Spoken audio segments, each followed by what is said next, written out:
지난 몇 개의 영상에서 우리는 총수요 곡선과 단기 및 장기 총공급 곡선을 도식화하여 정의했습니다. 이번 영상에서는 해당 곡선을 종합하여 총수요 총공급 모형으로 통합하는 시간입니다. 그리고 총수요 총공급 모형에서 단기 균형이 어떻게 결정되는지 설명합니다. 아울러 총수요 총공급 모형을 통해 몇 가지 상이한 시나리오를 도식화해서 국가가 경험할 수 있는 다양한 총생산 수준에 대해서 논하겠습니다.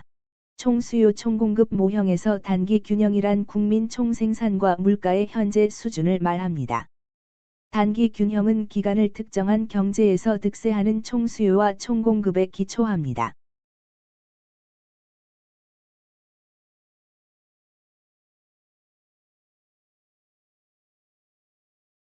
이번 영상에서 살펴보겠지만 한 국가가 정해진 기간에 경험하는 단기 균형 수준의 국내 총생산과 물가 수준은 완전 고용 수준의 총생산 및 물가 수준을 웃돌거나 밑도는 경우 중 하나가 될 수 있습니다.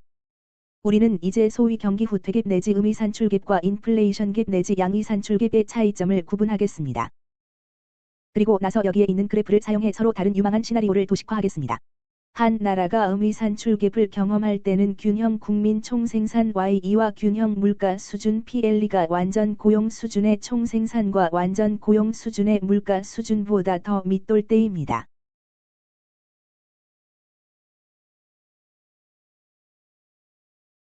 이 시나리오를 경기 후퇴갭이라고 부릅니다. 왜냐하면 해당 국가가 완전 고용 수준을 밑도는 총생산 수준을 생산하고 있기 때문입니다. 따라서 해당 국가는 소위 경기 후퇴를 경험하고 있습니다. 경기 후퇴기는 마이너스 경제 성장기로 정의됩니다. 바꿔 말하면 한 나라가 생산하는 총생산이 시간 경과에 따라 감소하고 있습니다.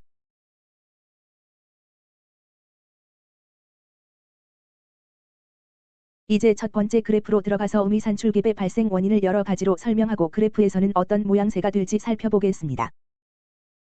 이제 총수요 총공급 모형에서 단기 및 장기 총공급 곡선을 실제로 그려보겠습니다. 이어 총수요 곡선을 추가하겠습니다. 기억하시겠지만 총수요는 우하향 곡선으로 한 나라의 물가 수준과 가계와 기업, 정부, 외국인의 산출물에 대한 수요 수준 사이의 역관계를 나타냅니다. 자 그럼 이 경제의 단기 균형 수준의 총생산과 물가 수준을 식별해 봅시다. 단기 균형은 총수요 곡선이 단기 총공급과 교차하는 곳에서 발견됩니다. 이 그래프에서 바로 이곳입니다. 가계와 기업, 정부와 외국인으로부터 발생하는 현 수요 수준과 국내 기업이 제공하는 재화와 용역의 현 공급 수준을 고려할 때 균형 총생산 수준인 Y2가 생겼으며 그에 상응하는 균형 물가 수준이 PLE입니다. 이 나라는 완전 고용 수준을 밑도는 총생산이 이루어지는 단기 균형 상태입니다. 이 나라는 소위 경기 후퇴를 경험하고 있습니다. 보시다시피 총생산이 완전 고용 수준을 밑돕니다. 물가 수준도 경제가 완전 고용 상태일 경우보다 더 밑돌고 있습니다. 이것이 완전 고용 물가 수준 PLP입니다. 물가는 국가가 완전 고용 상태일 경우 경험할 수준보다 더 밑돌고 있습니다. 그리고 총생산도 국가가 완전 고용 상태일 경우 경험할 수준을 밑돌고 있습니다. 자, 이쪽에서 내가 이 상황을 경기 후퇴갭이라고 설명했다는 점에 유의하세요. 보시다시피 그래프에서 경기 후퇴갭은 균형 수준의 총생산과 완전 고용 수준의 총생산 사이 격차로 나타낼 수 있습니다. 따라서 여기 Y2와 YF2 사이 거리를 경기 후퇴갭이라고 합니다. 기억하시나요? 앞 단원에서 실질 국내 총생산은 대개 달러로 측정된다고 했습니다. 아니면 다른 통화인 영국의 파운드화나 유로와 일본의 엔화일 경우도 있습니다. 그러니까 여기서 이것은 사실상 달러 가치입니다. 우리는 실제 경기 후퇴갭의 크기를 결정할 수 있으며 그 크기의 기준은 달러로 표기한 그 나라의 실질 국내 총생산이 완전 고용을 경험할 때 실질 국내 총생산보다 얼마나 더 작은가에 있습니다. 그렇다면 경기 후퇴갭을 겪는 나라에선 어떤 일이 벌어지고 있는 건가요? 경기 후퇴갭을 경험한다는 건 확실히 국가가 바라는 바가 아닙니다. 왜냐하면 실업률 상승을 보게 될 테니까요. 여러분은 최소한 장기적으로 임금 하락을 보게 됩니다. 단기적으로는 아닙니다. 임금이 고정되어 있으니까요. 그러나 다음 영상에서는 왜 임금이 장기적으로 하락하는지 논하겠습니다. 그리고 여러분은 디플레이션 혹은 디스인플레이션, 즉 인플레이션의 완화에 관해 살펴볼 예정입니다. 소비자가 물건을 더 저렴하게 구매할 수 있으니 좋은 일처럼 들릴 수도 있습니다. 하지만 여러분이 사업주이거나 일자리를 구하는 노동자라면 나쁜 일입니다. 왜냐하면 경제가 디플레이션이라면 기업들이 자사 산출량을 줄이고 노동자를 해고하는 등 미래에 대해 그리 낙관적이지 않기 때문입니다. 실제 그렇게 되면 경기 후퇴갭에 따른 또 다른 후과를 불러오는데 그건 바로 자신감 감퇴입니다. 자신감 감퇴는 가계와 기업 모두에 해당합니다. 음이 산출갭 내지 경기 후퇴갭을 경험하는 나라는 이와 같은 부정적인 후과를 경험합니다. 고실업, 임금 하락, 디플레이션, 가계와 기업의 자신감 감퇴 등을 겪게 됩니다. 한 나라에서 단기 균형 수준의 총생산이 완전 고용 수준을 넘어서는 수준으로 나타날 수도 있습니다. 이런 경우를 양의 산출갭이라고 합니다.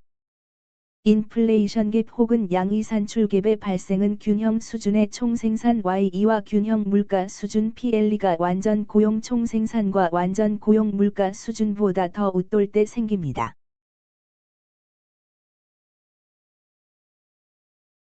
인플레이션 갭은 총생산이 완전 고용을 넘어서는 수준으로 증가할 때 발생합니다.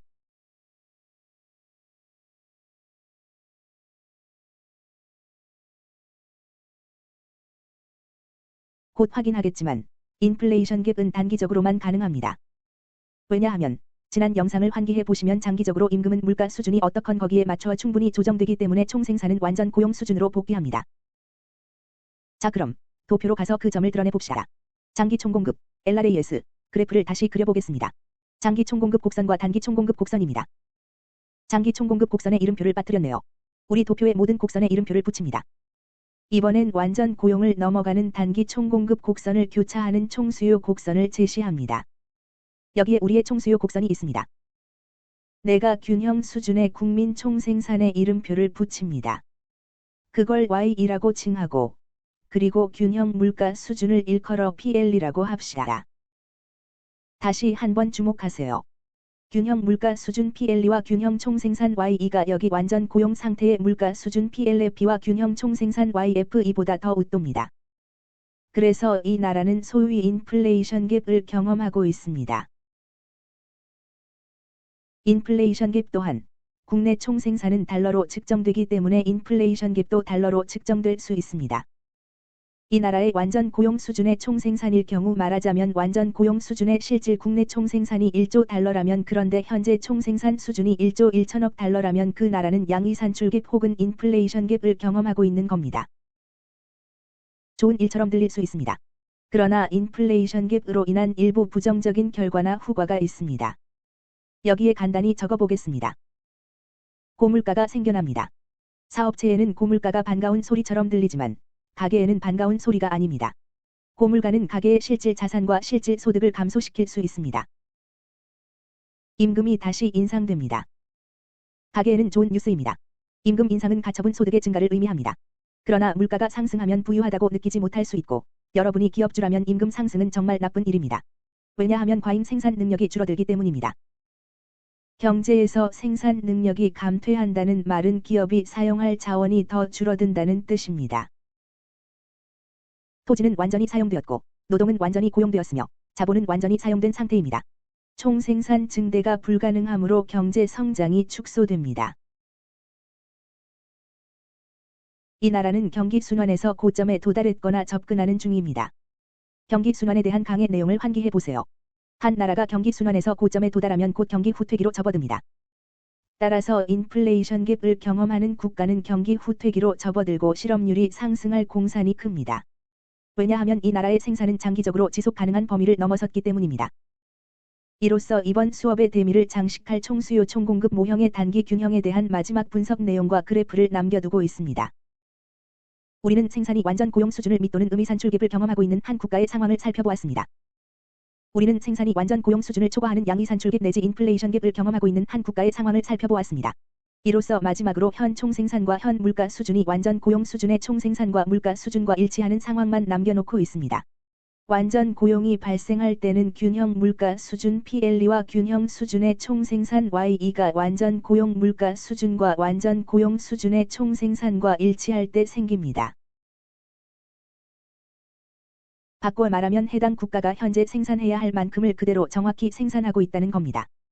가진 모든 자원을 충분히 활용할 때 생산할 수 있는 생산이 이루어지고 있으며 특정 유형의 실업만 존재합니다. 실업률이 매우 낮습니다. 처음으로 노동 인구로 진입하는 노동자나 취업과 실업의 경계에 있는 노동자나 기술로 인해 대체된 노동자만이 실업 상태입니다. 이것은 현재 총생산이 이 경제의 장기적 잠재 능력과 일치할 때를 말합니다.